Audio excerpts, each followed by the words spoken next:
Manaia, thank God you're here. Joe, Jerry and I have been waiting our way through this week, this under-resourced week, as we keep telling people, but it's no real different to usual, I suppose. It's just that you and Jerry have been busy, and that's where we usually kind of dive in and hope that we can get a hand when we're away. We actually weren't busy yesterday. We probably could have helped out.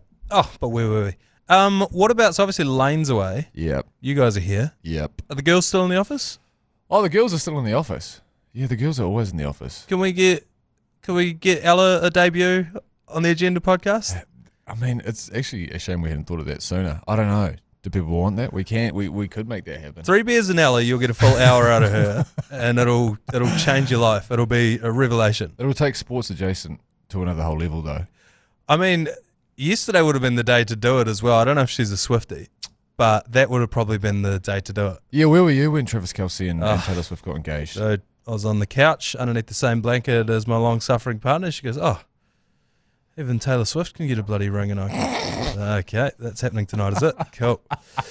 Good. I just finished all my chores for the day, parked up on the couch like good boyfriend, a few ticks in the box. Beauty. But it's funny you say that because I mentioned it on the radio this morning as we do a segment called Getting on the Paperwork where we just read the newspaper. Yep. And the first headline was Taylor Swift getting engaged. And then it hit that part of the brain that texts into a radio station unprovoked. Yeah. And it was just text after text of, well, we don't listen to Taylor Swift. And people just having a meltdown about the fact that we even mentioned Taylor Swift will do that to people. She's got this kind of polarizing. Who cares? I don't know what it is. I think is there's a certain type of person out there who's triggered by all the woke leftist nonsense shit, and she represents all of that to them. It's like, stay out of football. We just like to watch the football. Don't be up in the corporate box. Like, fuck, he's still playing. And as Joe said yesterday, not playing that well, To save us coming back to this later in the show, we should play this now if it's right, Joe. I don't know if you saw this yesterday, last night, or yesterday during the day, our Prime Minister, Chris Luxon, took to social media in what was an attempt to get the royal wedding here in NZ, I believe. Taylor and Travis, a big congratulations on this fantastic news. Getting engaged is such an exciting time. Now, I know you might not be thinking this far ahead, but there would be no better place in the world than to have the wedding here in New Zealand or even your honeymoon. I got to tell you, New Zealand is a stunning country, and we've got places like Aoraki Mount Cook, which offers jaw-dropping alpine views. There's Waitomo Caves that light up the dark with thousands of glowworms. Or maybe you fancy cliff diving in Queenstown, surrounded by towering mountains and crystal clear lakes. Now, we also have, without doubt, the best and the most friendliest people in the world. And I bet you, Travis, you would love to watch some rugby here too. So we hope to see you both here soon. Congratulations. Back of the Uber. I did see this. I would like to see, do you have the actual post up in front of you? Is that what you played? No. I would love to see check how many comments are on that. Because that has hit the holy grail boomer Venn diagram of woke leftist nonsense, Taylor Swift bullshit, straight into political bullshit, and it's just going to be right in that middle of that Venn diagram. People are going to be losing their minds in there. Yeah, in the last 17 hours, it's received 1,200 comments on Instagram, and I imagine about double that on Facebook. Yep. Don't read them. Do yourself a favour, don't read them. But dude, get on Facebook. I mean, you can experience all four of those things. What is he shouting out there? Mount Cook? Mount Cook. Sorry, 25,000 comments on Facebook, over under. It'll get over. Over 25,000. It'll get over for sure. And I think we need to double check for double up comments, because I think I did see a couple of people getting in there more than once. He's name checked a few. Waitomo? Yeah, I think that reeks of ChatGPT. That reeks of two things. That reeks of Gen Z intern who's been hired to run his TikToks. Yep. And she's gone, oh my God, Taylor Swift. Oh, hey. Oh my God, Taylor Swift just got engaged. How do we capitalize on this, get a bit of play? Yeah. We're in the media industry. We understand the concept of getting a bit of play. Not to respect that. And then they've gone straight to ChatGPT, top 3 tourist attractions in New Zealand. What would Taylor Swift and Travis Kelce want to see? You could get all 3 or 4 of those things at the Red Fox or something like that, or the Kokonui Tavern in Kaiapoi. Yeah, they should have done that. Come get your head stomped in the car park out the back of the Wapiti Sports Bar in Point Chev. A king hit in Hamilton. Yeah. Go and ram raid a Michael Hill jeweller in Newmarket. Live from the Export Beer Garden studio, this is the Agenda podcast for Thursday, the 28th of August. Jeez, it's a Thursday. The Agenda Podcast, the home of sporting nonsense and claptrap.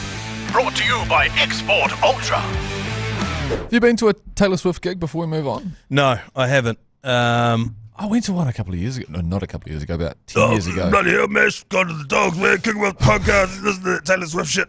And I was about to say that it was a good gig, but it was about 15 years ago. 16 members of the All Blacks Rugby Championship squad have been made available to play in the NPC this week. What does that mean? I can go through them all if you'd like me to. What annoys me when this happens is it seems, and I know this is just like selective memory, but it always seems to happen when your team desperately needs to win. Are Waikato defending the Shield this weekend? Yes, they are. Of course they are. And Waikato have 4 All Blacks back. Okay. Stags, none. Oh, okay. Well, see, there you go. So Southland, 9-3 against Canterbury, last time they won the Shield. And they still sing about that. Get a Southlander drunk enough, and he will sing 9-3 against Canterbury. Waikato have Antoine Leonard-Brown back, Luke Jacobson back, Sammy Penafinau back, and Ollie Norris back. And the guy that ate Lima Sopoanga. But I think... There's your clip. But it's really annoying because these All Blacks parachute into the NPC for one game, take the log out of your area, and then they fuck off back to the championship again. You know, it's like, I don't know why I just called it the championship. No one's ever called it the championship. Yeah, but if you are wondering who your team has got, I won't list out the names, but in terms of the games that are being played this weekend, it's North Harbour versus Bay of Plenty. You've got Canterbury Manawatu, you've got Counties Manukau Taranaki, Tasman Otago, Wellington Auckland, and then Waikato Southland. I was looking at them. Sorry, the interesting one to me that stands out is the difference. Jim Tavatava Nawai, he's going to play for his hometown, Mako. I don't know if that's his hometown. I suspect his hometown's not in New Zealand. But he is going to play for them against Otago, which is always an interesting one when they play for the Super Rugby franchise of that region. Yes. Because you think of them as from Otago, and now he's going to go back and be the difference against them. Have you spent any time at the Rangiora Showgrounds? No, I try not to. Joe Jury, are you familiar with where they play that fixture? Canterbury Manawatu this weekend is at the Rangiora Showground Oval at 2:05 p.m. in the afternoon. Where is that? It is on Ashley Street. Oh, it's that one. Right. It's right at the top of the, just on the way out before you cross the Ashley Bridge. Yeah. Do you still have the stand on the side of it? Yep. Yeah. Yep. Still got the main stand there. I spent all of my young junior rugby playing at Rangiora Showgrounds. Joe actually got a squeezer in the car park there. It's still got the same advertising hoardings that I believe are probably printed on those walls about 25 years ago. Unfortunately, Rangiora Rugby Club do not exist anymore. They fucking amalgamated with Southbrook, which is killed me to create Saracens, which is fucking bullshit. Merger club. One of the best financial investments you can make as a small to medium enterprise is sponsoring a local rugby club that's about to go under, because one, it'll cost you nothing. They'll just be happy to have a new sign on there, and two, it'll exist forever For fucking donkeys. We'll have weed and dandelions growing through it for the next 30 years. That's the thing. Like, so buses. When I used to work in the mainstream marketing, I used to be in charge of putting ads on the side of buses. It's so expensive to put an ad on a bus that they won't reskin it until someone else buys that ad space on the bus. Oh, understood, yeah. So that's why you'll see an ad for a movie that came out 2 years ago still driving around the Northwestern Motorway, because no one can afford to reskin that fucking bus. And so they're stuck. Those cop ones, have you seen one of those cop ones in Auckland? They're fucking insane. Scares the piss out of me. I keep thinking it's a booze bus. Yeah, I thought it was a massive bus coming to bust me. I know, that's why I didn't stop. And then they chased me down. You wasted. Is that just in Auckland, those booze buses? I think so, although I'm only in Auckland, so I don't know. Yeah, fair. Speaking of the Ranfurly Shield, as you did moments ago, the NPC was so kind in providing us all with, what kind of graph is that, or a scenario graph of how each team could still win the Ranfurly Shield if things go a certain way this year. Wow. It's a lot to get your head around. I spent an hour on that this morning. What am I supposed to understand from that? I think someone posted it to the caravan. Thank you, by the way. It's like so go into the caravan if you want to have a look at it. It is like a tournament bracket, except it's not a tournament because it's the Shield, and it's got every single different permutation, ramification. Starting with this week's fixture of Waikato Stags. Identification. Yeah, and then who could potentially have it by the end of the year. And annoyingly, the greatest things I've ever wished to have happened is at the end of the year, the NPC and the Heartland Championship they play off, well, started the following year, they play a Shield Challenge. Right. Which would mean if the Heartland team it hasn't happened yet, but were to win, the Ranfurly Shield would actually leave the NPC and go down to the Heartland Championship, which would be the craziest thing to happen in New Zealand rugby. And the last time it was supposed to be put up was supposed to be for South Canterbury, and they couldn't afford to go to Taranaki to challenge for the Shield. We tried to have a whip around. We got the coach on, we got the GM, like, fucking someone. Who's the richest person from South Canterbury? Gary Rooney. Could he, chip in? We tried to have a whip around. Yeah, me and Lane offered them a pallet of Export Ultras. Yeah, that sounds like something you'd do. The beer for here. And they were like, fellas, thanks for that. That's great for the afters, but not... Bus doesn't run on export, and unfortunately, until we can figure that part out, it doesn't help. This bus runs on export. All right, let's take a break and come back with the Sports Adjacent desk. I heard a great yarn yesterday during the BYC presented by Paul Stewart Ford, and I need to share it with you, Manaia, because I think it'll tickle your fancy. We'll be back in just a moment. Okay, yesterday when joining Dylan Cleaver and Paul Stewart Ford on the ACC's BYC podcast, there was a headline that came out of Connors Quay Cricket Club over in the UK, and I feel it deserved the agenda light being shone upon it. Am I about to have my fancy tickled? I think you're about to have your fancy tickled. Am I going to get my fancy tickled? This is Paul Stewart Ford now with Paul Ford's Cricket Violence Corner from yesterday's BYC episode. Paul Ford's Cricket Violence Corner.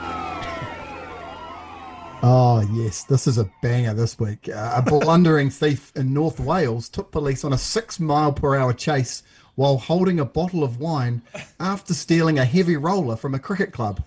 Leon Mitchell broke into the Connors Quay Cricket Club and made off on the pitch roller. He trundled along country lanes for 2 miles, wine bottle in hand, as bemused onlookers reported the bizarre sight to police. Prosecutor Amy Edwards said that instead of pulling over when being approached by police, Mitchell threw bricks from a bucket towards the police car and damaged a pursuing police vehicle. He then drove the roller down a country lane in a bid to escape, but was met by an oncoming member of the constabulary in a police car who attempted to box him in. The pursuit ended when Mitchell lost control and ploughed on the roller into a hedge. He was arrested at the scene and, of course, refused to give a breath sample. Surprisingly, checks revealed he had a 2-year driving ban of a car, not a cricket roller. His defence counsel, Miles Wilson, called Mitchell very immature and impulsive. He said he was never going to be able to get away from the police, but he literally could not stop himself once he got going. Luckily, no one was injured and there was no serious damage caused. Judge Rowland said he had shown an arrogant disregard for the law. It is, to say the least, an unusual case, but nonetheless serious, because it involves a protracted piece of brad driving committed by someone who had been drinking, thinking they were being very, very clever indeed, and no doubt showing off. There was no great speed in view of the nature of the road roller, but owing to its size and weight, it had the potential to cause significant damage. He admitted dangerous driving, taking the roller, failing to provide a breath specimen, and driving while disqualified. He was savagely jailed for 10 months. Wow. And banned from driving cars and rollers for 41 months.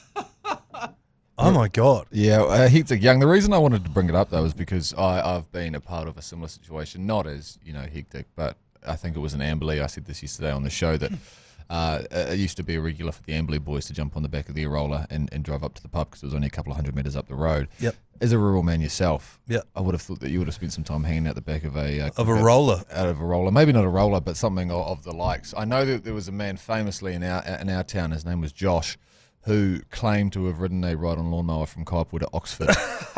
And I don't know if you know on that. One tank.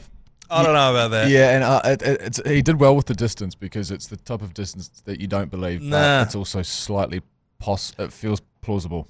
Well, first off, consider my fancy tickled because that story is right in my wheelhouse. One time we tried to do a full lap of the outskirts of Oamaru in reverse. It started as a prank. Where did that yarn start? Yeah. So we were leaving school one afternoon and Aaron Edmonston backed out of the car park, and just for a lark, he kept reversing. It was actually quicker because there were cars going that way. It was quicker for him to back out of out of the park and into the driveway. We had a comically long drive, about 1 kilometre long at this school. And I was like, you won't back the whole way up the driveway, you pussy. And he's like, the fuck I won't. And so he backed the whole way up. So we were stuck in traffic. About 15 cars picking people up for high school, and just one of them in the queue of 15 cars pointing the wrong way. And we backed the whole way out of the driveway. The hardest part was when we got to the end in the intersection. Yeah, trying to turn left, right. Yeah, you clear my way. What way's your way? Right, but he's facing the wrong way, so right's left and left is right. And he backed out and then back down the road to the intersection. I feel for Aaron because I can see now the boys would have been loving it and he would have been in it. It's too late. It's just me and Eli in the car, just like, you're going to have to keep going now at this point. And so he stopped at that intersection, and instead of turning right to get onto the highway to go home, he turned left, and we were just like, fuck it. Let's see how far we can go. Can we do a full lap of Oamaru in reverse? And I think we got to the next intersection at the bottom of Buckley's Hill. And we're like, no, I don't think we're going to be able to do this. Taking on a roundabout in reverse would be something else. No, the other one that reminded me of is John Crow. Well, I hope he's still with us, but I used to work on his farm back in the day, and at Smoko would sit around and talk about how we could potentially rob the bank in town. Yep. And I think it was like after he'd just sprayed a field and then it had rained and washed the spray off, and he's like, I can't keep doing this for much longer. 10 grand gone, just stop and smoke the hit. And we were like, how would we do it? And it involved his old tractor. We would back up to the ATM, take the tractor out of the wall of the bank, at which point we'd drive the tractor out of town, burn it out, put the ATM on the back of a ute, drive that out into the Wops, and at that point we've just got to figure out how to crack the ATM. And we would do it the weekend before the Strawberry Fair in Waimate, because we thought in our minds, Strawberry Fair, cash-only event. Yeah. A lot of people from out of town in town. Easy to wash that. Well, they'll fill the ATM up ahead of the weekend, so that's when it's going to have the most money in the ATM. So all I'm saying is if the ATM ever goes missing out of the main street of Waimate, it's probably me and John Crow. Okay, moving our sights now onto the NRL this week. The Wires are back. They're versing Parramatta, as Matty Heath likes to correctly pronounce them, here at Mount Smart Stadium, 8 o'clock Friday night. Yeah, I believe so. Tomorrow night. We have got our TAB hunch on that game. Josh Adokar to score a try in the first 20 minutes. Damn. That's a power play that you can get on board with. We've chucked $100 worth of bonus cash on that. It's paying $6.75. It's a powerful play. First 20 minutes. That's a real FU. It's a lot of time. It's a Fudwizzer. It's a FU DWZ is what that bet is. Yeah, he could score down the other side. You never know. Haven't seen it. Haven't seen a winger score down the opposite side of the field in league for quite some time. Yeah, RTS is quite a good defender, isn't he? Pretty good on offense too. There's whispers that he might win his second Dalian Winger of the Year this year. I think it's sort of gone quietly. I feel like we haven't really been talking about it as Warriors fans. Like, obviously he's having an amazing season, but we struggle to put that in context with the rest of the league. How good is he versus everyone else? Were you involved with the Mad Monday on Tuesday? No, I wasn't involved in the Mad Monday on Tuesday. I believe they touched on it, but why are we're doing maybe perhaps the best we have done in quite some time, and it feels like almost Warriors fans are the quietest that they've ever been right now? Is that a fair thing to say? Is it because we're not confident? Well, I think it's because the Pinot Noirs have fallen by the wayside. Yeah, that's true. They were the most vocal minority. Other things to drink at. Yeah, I guess. Well, you know what it was for them? They finally got their own actual spiritual home, which was soccer. And they finally got that, and they got given Auckland FC. Yeah, they got given Auckland FC, and like, yeah, good. Thank God. We can get rid of this blue-collar, dirty hand fucking, If your world was shocked yesterday when you woke up and found out Travis Kelce and Taylor Swift were engaged, no doubt when you found out Andrew Webster named an unchanged lineup for their game this weekend, you felt the same? Torn your week to shreds, yeah. So why is that? Can you explain? I think you've explained it to me in the past, What's but that? why does Webby love keeping the same team? It feels more so than other coaches. Definitely more so than other coaches. Do we not have the player pool, or is that his thing? He likes to just concentrate on the same. A lame fence-sitting answer, but it's actually both of those things. Okay. One, we've been the mainstream media has been slagging DWZ off this entire year. Disgusting. A lot of the fans have too. I've stood by him. But the other thing is, I would never. Who? Okay, so you want to get rid of him? For who? Who is it? It could be Ed Cossey, although anytime he's come in, there's been certainly more tries than DWZ out there. Well, casual Warriors fans are not, the most solutions-focused bunch. I think that's Nah. Naming a problem. Yeah, naming a problem is easy. It comes easy. One thing. Naming a solution is not ideal. And I think that Webby, because when you talk to any of the players, not that I talk to all the players, although I talk to some of them, they all say that he's definitely trying to install a system, and it takes time for the system that he wants to install to settle in. And I think what would undermine that is chopping and changing players all the time. The other thing, I think in his mind, he thinks the solution is continuity. Yeah. It's having the same guys. So when Dallin's jamming in, part of that is potentially a lack of trust on the centre and the inside, maybe a bit of miscommunication. How you don't fix that is by putting a different person in there. Now all of a sudden they've got to figure it out all over again. And so Webby's whole thing, his entire duration at the Warriors has been continuity, keep the same dudes in there, they'll figure it out eventually. And to be fair, he's right. We looked great on the weekend. Large part of that was Rocco Berry's back. Yes. And immediately back out again. So he's back in this week. He's back in. Yeah. But it looked like he got killed. Oh my God. I think he's passed away a couple of times this season. He's got some sort of nerve injury in his shoulder, and I think that's the problem. But just inject him to within an inch of his life and get him back out there. He will not be able to lift his kids up when he's older, but if it means we win a championship, then I'm willing. It's a trade-off I'm willing to make. The kick chase from him was the cornerstone of our 2023 run, was kick the shit out of it, and by the time you catch it, look up, Rocco Berry's right there. You're pinned in your corner. Your next 3 sets, you're going nowhere. And then we just camp on your try line, and eventually it would look like a fluke, but actually we've worked our way into a position to score those tries, and that's how we win. We've been missing that this year, and I think he's a massive player to have back in. Eels they beat the Roosters last week. So, I don't know. NRL math doesn't really work. You could be the best team, lose to the worst team, vice versa. I think we win this weekend, though. To the untrained eye, which is one that I have, is it not healthy at a club to have the president that if you're playing well in resis that you're able to break into the starting lineup, or is that something that maybe that doesn't matter as much? Because, do you get impatience from players that are playing? Yeah, potentially. Well, particularly when our New South Wales Cup team won 15, 16 games in a row, and they were excellent. But I guess for Webby, it's like you don't just get given that jersey. You need to earn it, or most likely the player needs to get injured. Yeah. Which is how Tanner Boyd managed to get his way in there. First ready Eddie Jeremiah Tuiava, who scored on the weekend. Lecker. So I was watching the news last night. I love the way, when the mainstream news, One News or whatever, has to try and report on like a Gen Z slang sort of thing. They completely yeah. So Lecker, Dimitrik, Eddie Jeremiah Tuiava, all those young boys that are coming through. I'm scared. They call themselves the Zesty Boys. Oh. Which I quite like. It's actually pretty tight, I reckon. Here come the Zesty Boys.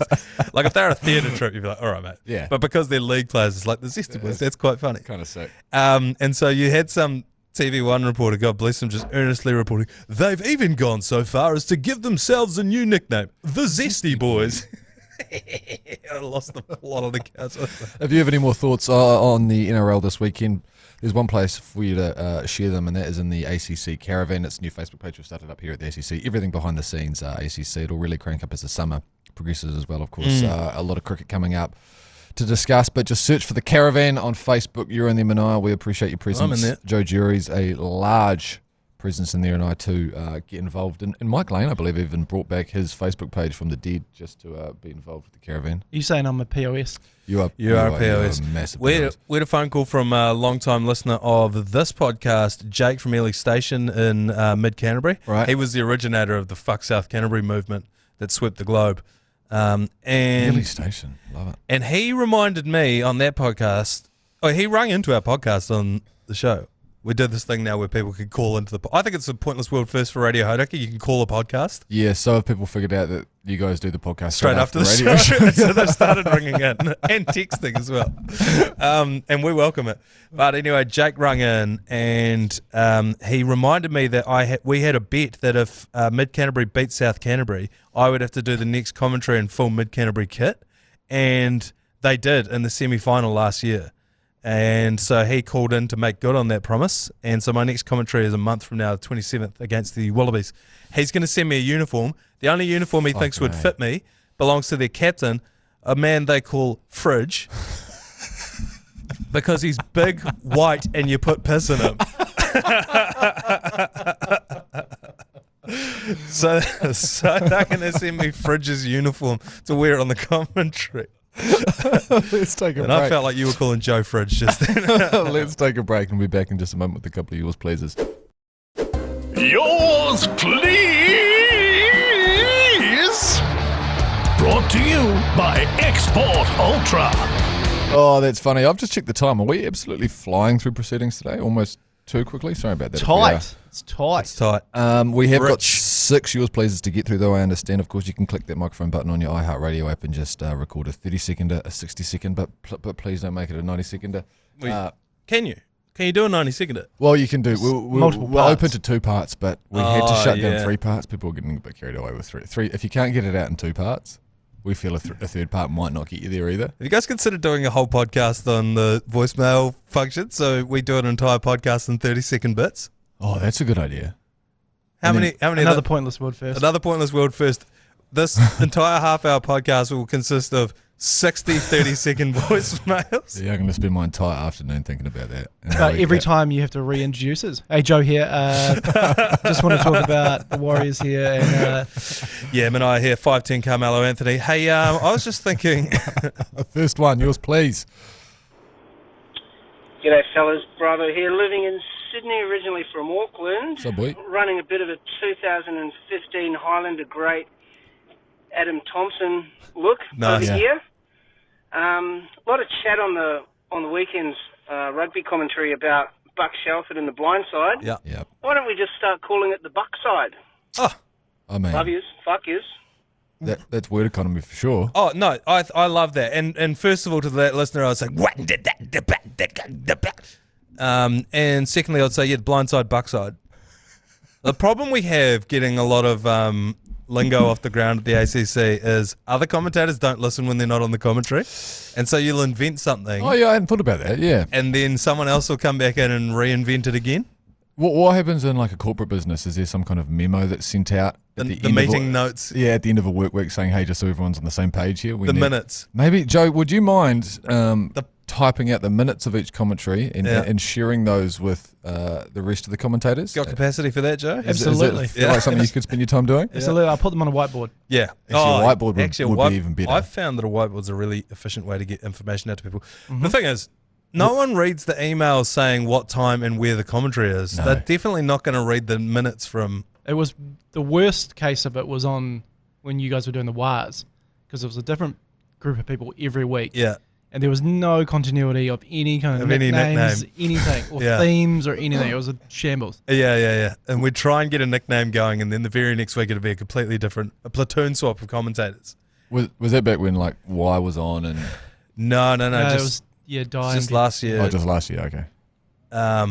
Yeah, and it was out of control. Pansman was doing a couple. You know those seasons that you guys did, were you called the Weekend Wars? The Weekend Warriors? Weekend Warriors. Weekend Warriors. So me and Kelce did a weekend show, an unlicensed weekend show that no one asked for, and we just went into the studio on the weekends, desperately hungover. Nice. We'd do a weekend show, and it was called The Weekend, but it was stupid. Weekend, like we were the weak end of the Hodaki roster. There's a strong end, and then there was a weak end. It was a visual gag, didn't work on radio. But the reason I ask is I have some kind of memory of me at B School watching you guys commentate, like back half of the season Warriors games where we were not, like we wouldn't even be close to winning one. We started in 2018, and it felt like it was on a Sunday afternoon all the time. Best time to start a business is in a recession, Mashy. You'll learn that. 2018, that was the Roger Tuivasa-Sheck at Dally M season. Yeah. But other than that, it fucking sucked. It was a grim old season, that's right. You guys would stream the commentaries on Facebook and YouTube. And we I have memories of tuning into that. Drinking. Yeah. See, that's ringing bells now. One day, actually, we drank so much on that commentary. Me and Kelce. And why was there? And he had a couple of... We were all dressed as Michael Jackson or something. He had like a Thriller perm. I think it was a Halloween game. He was dressed as Michael Jackson. He had the glove, the leather jacket. And we got so fucking wasted on the commentary. And we came out and White just turned to us and goes, that was fucking shit. And then walked out. I was like, oh... That's good. He was right. Okay, next one. Yours, please. What's going on, mate? So, brother. Dude draft idea. Dude drive is a body. Now, confused, I know. Yeah. Do draft as in my legs, maybe be Usain Bolt. Yeah. Maybe my face, Ruben the Love Muscle. Yeah. Oh. Maybe my buttocks, Matt Henry. Yeah. You know? Yeah. And maybe like, you know what I'm saying? Yeah, I do. Know what I'm saying? It's like build a beer, but build an athlete, I Yeah, suppose. I'm smelling what you're stepping in. Yeah. I think that should be our next one. We could do it tomorrow. We could do that tomorrow. Do we go individual legs and arms? Because I'd take Dan Carter's left Lefty, leg. yeah. And then I'd go searching for a right leg. Well, Beaver's right leg. And you kick off both feet. Beaver's fucking middle leg, mate. Downstairs would have to be one of them. Yeah, downstairs will have to be one of them. Who's downstairs you're taking? Jerry Collins. No, you would take old mate from COVID. Who was old mate from COVID? The big meme that went around during COVID. Oh, yeah. That guy. Is he an athlete? He certainly is. The sexual athlete. Yeah, that's a great idea. So Well, you basically what categories do we want? I'll list them down now so we can go away and think about this. I think you go the 5 parts of Exodia from Yu-Gi-Oh! You go left leg, left arm, right arm, Torso. face, downstairs, and out. So that's almost 7. So Yeah. face, torso. So that includes the rack. And then you've got left arm, right arm. Oh, maybe we just go arms. I think arms, legs, torso, face, downstairs, and out. Is that 6? Yeah. Arms, legs, torso, face, downstairs, and out. That's 5. But you don't want to split up the legs? No. No, you have to go Combine with the legs. Yeah, sweet. I think that's a good move. And then we're going starting 5. That is going to look great on socials as well. The Yeah, Frankensteining the person together. Okay, let's do that tomorrow maybe. I think I'm going to go Luke McAllister for the face. Oh yeah, I don't hate that shout. Big Luke McAllister fan. Great shout, contributor. Next one, yours please. Do drafts to work on your house or whatever the fuck you were talking about. Yeah. You've all fucked up. I'll beat you all in one guess. Oh, yeah. Matt Watson, TV presenter, fucking good builder. Have you seen his house? It's fucking epic. It's a nice house. And social media content. Fucking, he's a good looking dude. How's that mullet? Righto, love you. Fuck you. Mwah. He would have been a way better option than Art Green for me. Now I think about it. Yeah. Matt Watson. I feel like he got a mention. Well, a big shout out to Matt Watson for sending that in. I didn't know he listened to the podcast. He's seen his house? Fucking man. Lots of Kiwis there. God, nice house. Such a giving lover. That's a great idea. He should. He did get a mention, didn't he? Was that off here maybe? Yeah. I think we were talking about him. We talk about him most weeks at some stage because we always mention his house and how amazing it was. I'm not sure if it was an entire episode, but I feel like it was. I watched about an hour's worth of television of him getting a rock into his his lobby space. Compelling. And it into was his lobby. And it was compelling. Well, not lobby, like kind loft. of entry. Sorry. Sorry. No, yeah. You could definitely do that. Oh, look, Art Green, rogue pick. I don't know. Well, I was just trying to think of someone that was on online, and also I had seen Wheeler Wheelbarrow around. Yeah, but I don't. Yeah, look, I don't stand by it. It wasn't my best work, I'll be honest. The Bachelor? I had my eyes on a 3-day bender. Yeah. Yeah, I was just trying. The Bachelor, actually, now you say that, that's even more humiliating. Get him in a Chemist Warehouse ad, sure. And now that I see. I'll buy a workout plan from him. Well, I always sit next to Matoodles, his lovely partner, and I feel like after doing that dude draft, I've realised it should be a better option than Art Green would be. Look, this is the drain you've been circling, is you just want Matoodles in. You've been trying to shoehorn Matoodles into your type 5 for a while. Yeah. And it's problematic. Yeah. But Matt Watson would have been a good option. Yeah. Okay, next one. Yours, please. You're gonna use her in our dude draft of body parts. I can see it coming. Next one. Yours, this is a two-parter. Oh, two-parter, thank God. Yeah, good day, Meshy and the other guy. G Lane's away. Coming back from Argandina. Great sports movies. I just watched one the other night. It's called Jaws. It's basically game fishing movie when you look at it. Fucking great movie. Big Keats, see ya. It's a big Keatsy. Yep, just take your finger off the button now. There you go. Yeah. Did he get a new job come through? Yeah, Big Keats here again. Follow up from my previous yours, please. Apologies, Joe Drury, forgot your name. You're the fucking glue and a great New Zealander. Oh, that's nice. Love your work. Just to let you know, I dropped Nuggy off at the airport yesterday. He is definitely going back up to Japan. He dropped a car at a manufacturer's franchise store yesterday. He's definitely going back up to Japan. Wow, there you go. Breaking news on the Agenda podcast. He's definitely going back to Japan to fulfill the rest of his contract. Yeah, Joe Jury was putting the call out yesterday for somebody to come back to the All Blacks, weren't you, Joe? You thought that Finlay Christie had absolutely embarrassed himself over the weekend. Not embarrassed himself. He's just too white. Coming from, he's one of us, mate. Be very careful. Yeah, well, you'd know. Yeah. What was his first point again? Where was he? There was something good in there. We were talking about sports movies. Oh, sports movies. Jaws, game fishing. Jaws, yeah. Yeah. I like the take there, sports adjacent. Have you done that list? Was that yesterday? No, we're going to do it on Saturday, bit of a Saturday special. Looking forward to it. Coach Carter for me.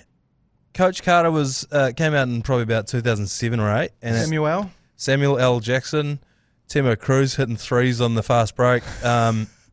It was right at the end of DVDs, and I rented it and never returned it to the Video Easy in Waimate. Oh, I look like buying advertising at the Ringiera Showgrounds. You can just, if you got in at the right time. Until someone else comes looking for it. And funnily enough, no one in Waimate was looking to rent Coach Carter. So I managed to keep that. I managed to keep that forever. I watched the DVD commentary with the, when they get the directors. Yeah. I've always wanted to, only a brainstorm here, but I've always wanted to do a podcast, then go back and listen to the podcast and do a podcast commentary of the podcast. Oh, fucking hell. So you stop down every 2 minutes and be like, see, what I was doing here is that's a segue into the next, because I could see on the rundown that this was coming. Is it because of the trauma you've got around radio, what are they called? Correspondents? Not correspondents? Consultants. It feels like it feels like almost you're consulting your own podcast. It does sound like that, but I've actually never talked to a radio consultant. No, okay, that's good. Keep it that way. I don't know why. You could do it over previous commentaries. So you commentate the All Blacks and then put out a commentator commentary. That's a good idea. That's a really good idea. The only thing is, so that's already an hour and a half long a commentary. So then you add the extended, kind of do it. You're now 3 hours long. Are you pausing playing that? Yeah, I reckon you play it. You stop down and go, see, what I did here was, and what I was thinking is, and at this point, I actually knocked the glass of water over, and Joe had to go and get a. I don't mind that. Yeah. I mean, there's something in there. When Lane comes back, we'll just pitch that to him. Say, hey, we could come up with this idea. He'll go, great. When do you want to do it? And we'll go, actually can't really be fucked. Commentary over commentary. But yeah, if you did miss Tuesday's podcast, I believe we said that we were going to do a bit of a sports movie special this Saturday. Joe Jury's going to be ranking.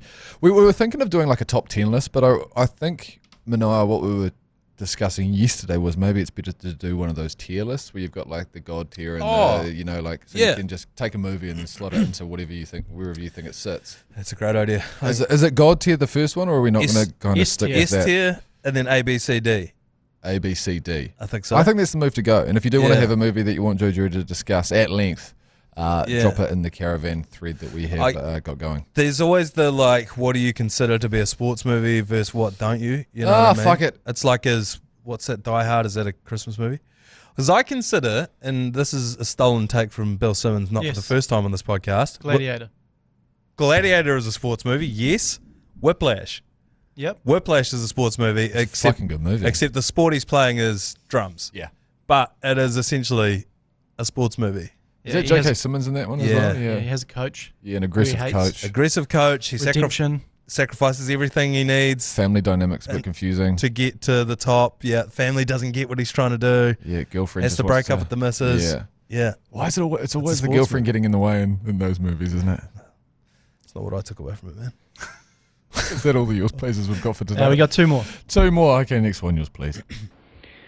Pretty keen to get some genetic testing done on wrestler John Cena, because that motherfucker looks like a roided up love child of Jeremy Wells and Forrest Gump.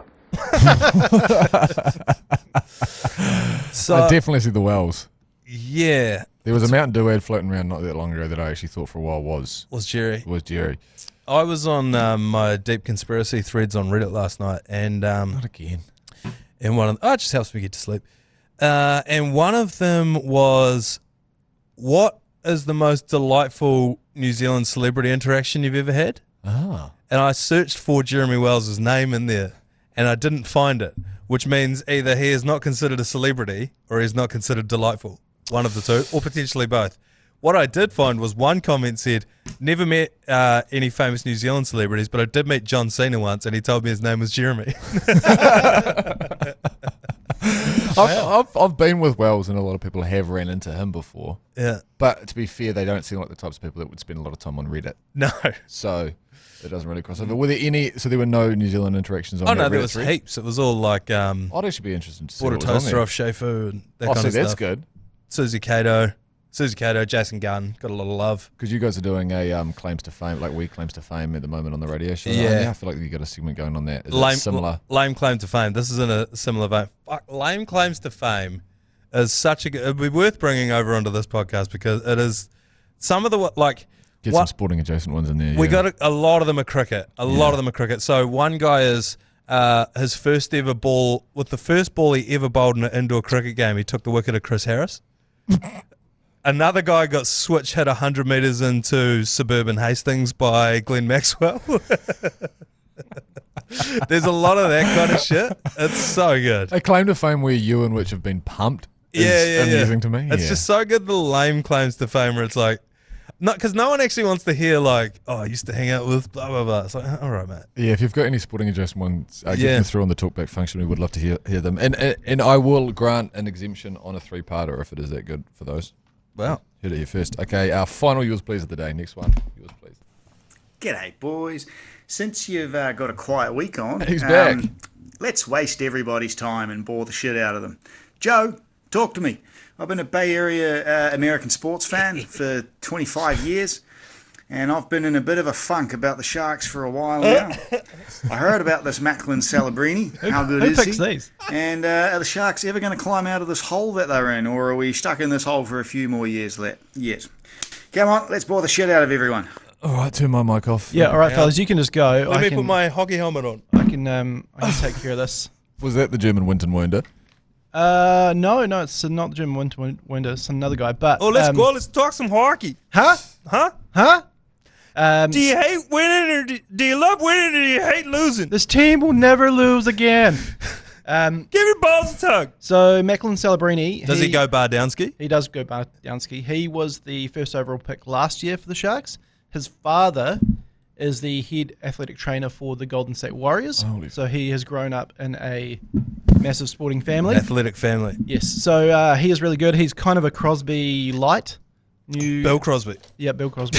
Sidney Crosby. The Sharks will be terrible again this year, but you can probably 2 years from now they should be climbing back into playoff They got some contention. picks? They got some picks. Riddle me this. How do the Nashville Predators go? Because I'm going to Nashville and I'll be there for a Preds game. You'll be in the Predators in the Community Outreach Program? Yeah, so the Nashville ice hockey team, for those of you who don't follow ice hockey, which is all Everyone. they're called the Predators, the Nashville Predators, and they've got a community outreach program that they went and did the other day, and they went and paved over a fucking pothole or something, and the hashtag was #Predators in the community. And they had another failed one, which was a kids community group called Child Predators. Oh yeah, come on. They're taking the piss. They must know what they're doing. They fucking know for sure. Now, what ice hockey team throws the fish onto the rink? That is the Nashville Predators. Is it actually? It's a catfish, yeah. Is it every game? Well, I was going to ask, what is their animal? Is it a tiger or something like that? It's a giant saber-toothed tiger. Yeah, right, okay, hence the predator. But so, should I take a fish in if I go to a game over there? You can't. That's usually a playoff tradition. Okay. So, and they smuggle them, tape them into their bodies. Yeah. And so people are complaining about, oh, you got a dildo, and how'd you get it? Try getting a giant catfish in. That's right. Oh, is it always a catfish as well? Yeah. It's one of the most insane things to watch. Like, maybe we should put a video in the conclave, but because the starting hooter goes, and then they all throw the fish on. Chuck it on, yeah. Fish just start coming flying out of the stands. Imagine how much you'd stink. You're just like, oh, fuck, it'd reek. What do they do with them? They just take them off and then get rid of them. Do they donate them to the predators in the community? In Detroit, they throw octopus on. Oh, my God. How do you get an octopus in Detroit? It's like 6 hours inland. Well, you go down to the fish markets, I guess, and no, you get them out of the... Lake Michigan. Yeah. One of those lake octopus. The old freshwater octopus. Yeah, so... freshwater ficket. For that guy, Sharks, 2 years, you should be okay. At least you're not the Chicago Blackhawks. Rename them. Did you guys watch a Chicago Blackhawks? Oh, no, you weren't. And that wasn't the trip that you're on. Did you watch a Blackhawks game in Vegas recently? Yes, we did, yeah. Did they get pumped or did they win that? They got absolutely annihilated. Yeah, it was like 9-4 or something. Because I remember a whole bunch of Blackhawks fans coming out of that stadium in Vegas here, and they were absolutely fuck-eyed. Yeah, I remember that game. I don't remember the game we went to on the Sunday. That was the one at Crypto Arena. No, that was the third of the ice hockey tour that we went on. You had 5 days in the States and went to 4 You ice really hockey grenaded games. that. That was going to be an NBA tour until I didn't go, and then it turned into an NHL tour. Yeah, it was quite good. All right. Well, thank you very much for all your yours pleases today. We will be back tomorrow. James McConey's in to preview this weekend of not rugby, because that's back the following weekend. So hopefully he's got something to give. I'm sure he does. He sent me a text, like I said yesterday on Tuesday, saying, just us two, bro, on Friday, Manaia. Whatever that means, do you reckon? He hates you? Yeah, we'll probably. That. I reckon it's probably that he hates you and doesn't want to do the show with you. Solo pod from McConey tomorrow. Love yous, fuck yous. You've been listening to the ACC's Agenda podcast, brought to you by Export Ultra. For more episodes, like and follow on iHeartradio or wherever you get your podcasts.